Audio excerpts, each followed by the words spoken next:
हर बीमारी में उसको फ़ायदा होता है, ख़ास तौर पर कमर की दर्द तो उसकी एक खुराक से ठीक हो जाती है। तो बड़ा हैरानकुन था मेरे लिए, क्योंकि मैं एलिमेंट्स को मानता नहीं था। तो मैं फिर उस बंदे से दोबारा फैसलाबाद गया, क्योंकि उसने मुझे कहा था जी मैं फैसलाबाद में हूँ, बड़ी लंबी स्टोरी है। फैसलाबाद में बड़ी मुश्किल से उसको ढूंढा मैंने, फिर काफ़ी अर्सा मैं उससे लेके आता रहा और कई सालों के बाद फिर आखिर वो उसके एक शागिर्द ने मुझे नुस्खा बनाने का तरीका भी बता दिया। चीज़ सिंपल सी है, बनाने का तरीका मैं आपको बता देता हूँ।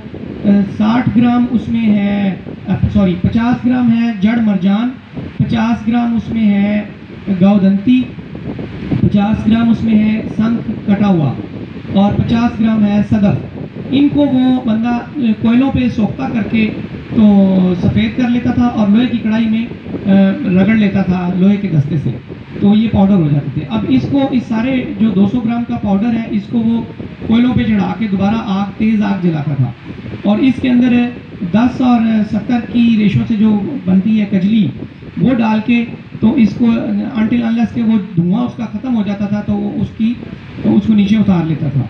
और उसके बाद इसमें 10-10 ग्राम कुश्ताकली, मरगांग और फौलाद ये डाल देता था।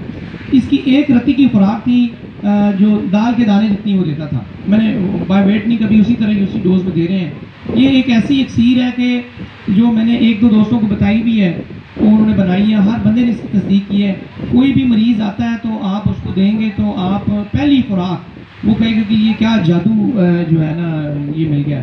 तो मेरे लिए ये मेरे पास एक ही नुस्खा था।